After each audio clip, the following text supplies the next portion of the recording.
take a closer look at the challenges coalition presents to the effective running of municipalities and how this will be influenced by the upcoming poll.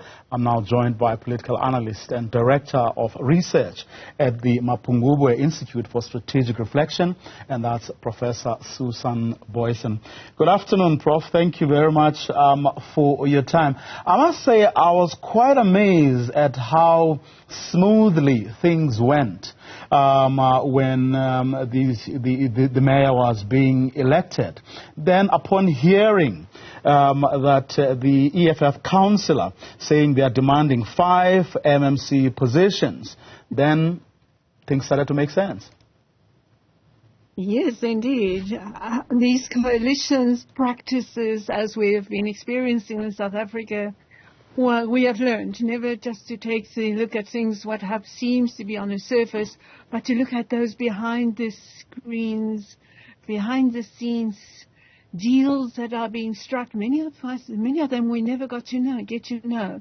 And here indeed there was this strategic cooperation between the parties in the council, because the council faced the prospect of provincial government cracking the whip and disbanding the municipality, and nobody in that council wanted to face that. So rather strategically abstain, let the ANC take only the mayorship.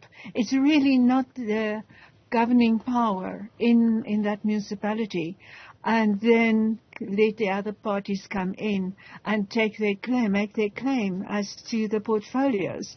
And we know that is where so much of the problems lie, as to who get what's portfolios, what the mayor in the mayoral executive system, which applies in Ekurhuleni. Some places in South Africa, like KwaZulu-Natal, not, but definitely in Ekurhuleni, where the mayor has that power to appoint that very powerful executive committee that runs huge budgets. And that is obviously what the EFF is after. We've even heard, talking about national level and some parallels in there, that they have offered themselves to the ANC in a coalition marriage at national level, should they get the Ministry of Finance and Floyd Shivambu in particular get that portfolio. So yes, it's about those negotiations and compromises, but not much about sacrifice.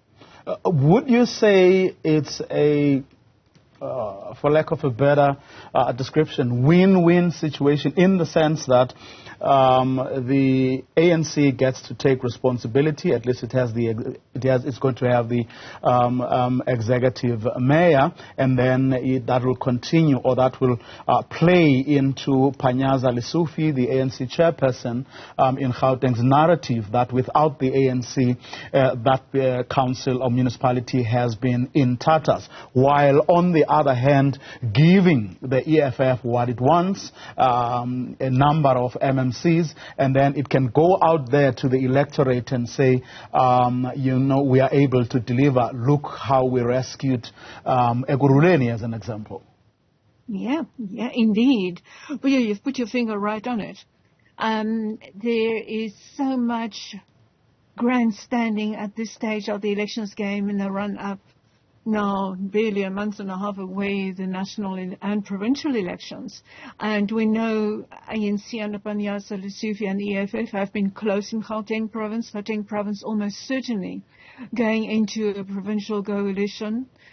And there, now we see a mapping of this relationship. Indeed, the ANC can say now, look, things have been improving, and they're probably going to approve a few grand plans and new initiatives, so that they, in the last week or two before the election, can say, oh, look how well this coalition thing is working, not just between the ANC and the EFF, but in particular between them, and also in general, and look how much the ANC can achieve when it is in charge, when it is the biggest party, because the ANC at national level is also gunning for that situation where if it doesn't get an outright majority, But still, and there's little doubt that it will be the biggest party, that it will be given, that it will make a claim and then possibly be given the power to get on with the job. Because we've also learned over local government situations in the past few years that one of the typical type of coalitions is one where no party has an outright majority, where parties cannot agree on getting a coalition together. But then the biggest party is virtually given a free space to get on with the job as long as it can maintain the consent of the other parties. So there are some definite links into both the provincial and the national elections in what we see unfolding here.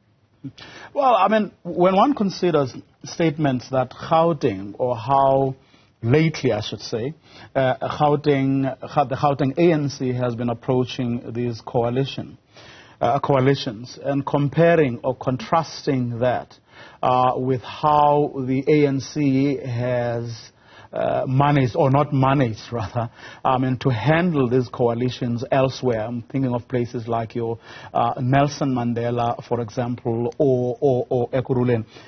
Is there something that says to you, Prof, that or that suggests to you that the ANC as a whole nationally has a strategy about how to manage these coalitions?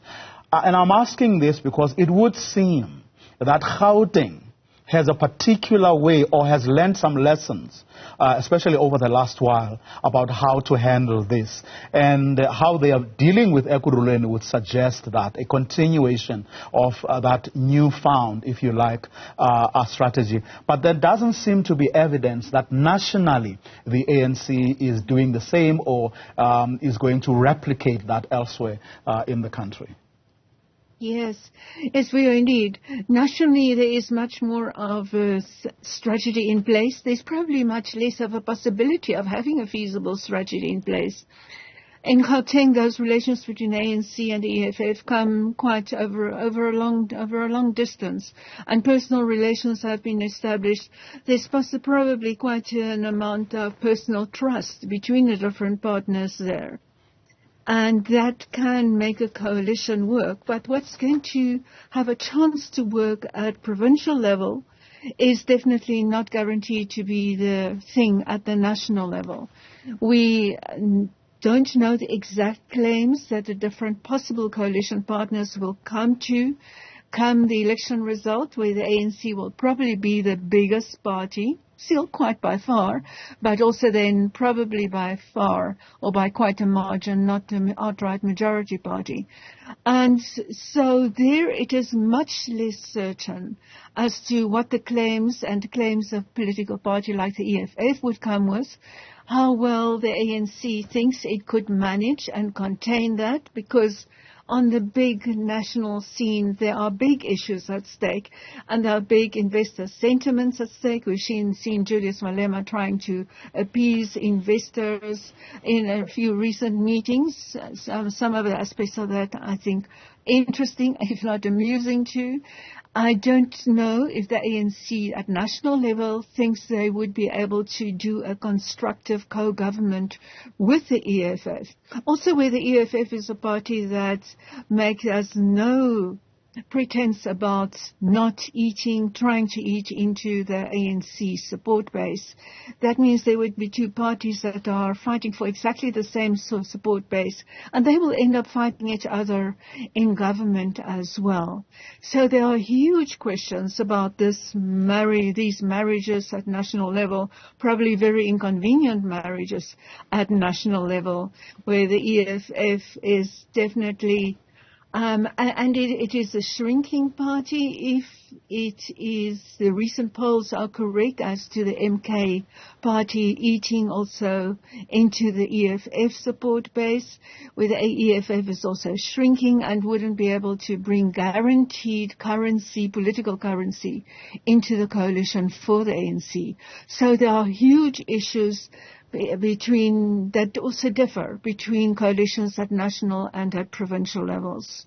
What about those involving the Democratic Alliance for instance, I mean, there are people who are projecting that its support and influence in the Western Cape is also diminishing, which puts it in a rather awkward position. And if the testimonies or pronouncements by some of its former allies in coalitions is anything to go by, the DA doesn't handle these coalition arrangements well either. Do you think it's watching and learning from what has happened in Ekurhuleni, for instance? I think it definitely is. And the DA has got some strategies, and some of them have also been learned through, in a hard, difficult way, through practice at local government level, where the EFF had been just after the local government elections 2021 in coalition DA-EFF, and where that didn't work out, and the DA has more recently pledged that it would never go into coalition with EFF because of that kind of unreliability. I mean, that is the game of coalitions in South Africa, which raises many red flags when it comes to national and provincial as well. The game is about crossing between coalitions, renegotiating your deals on a day-to-day basis. Whoever makes me happy today will be my partner tomorrow, that type of attitude. But the DA could definitely be in a very difficult situation if it doesn't make that cut-off mark of 50% in the Western Cape. And that has got lessons overall for South Africa, and it's that context that we've also recently heard rumors, sometimes more than rumors, of tentative talks between the ANC and DA, but ANC is talking to everybody, taking our multiple insurance against who could end up being a coalition partner after the elections. But then we've definitely also heard reports about coalition negotiations between the ANC and the ANC and the DA, which would move towards ideas of government of national unity in crisis situations. But if that is the orientation, the motivation that's taken, is also a door that would probably have to be opened wider to more than just the DA, but maybe the EFF and MKP as well. And I was asking that question on the back of comments this week by the DA's leader, John Steenhuisen, who was suggesting that the motley bunch of small parties are in fact a nuisance. Yes, indeed. And that was a sure telltale sign that the DA might not be resting easily in the run-up to the election in the Western Cape, because there are quite a few small parties. Small parties will make little inroads, but definitely not big inroads, and we know several of these smaller parties have basically risen out of what would be considered potential DA support base, and that would be a big part of the reason why the DA would possibly not be growing as much as it could have if these small parties had not been there. But then it is something that cannot be wished away, because small parties punching above their actual proportional weight in electoral politics has become such a big part, not just of politics and party politics in South Africa in general, but also about coalition politics and small parties being king or queen makers and really getting power which they would otherwise never have had. Professor Booysen, thank you very much for your time. She's the Director of Research at the Mapungubwe Institute for Strategic Reflection.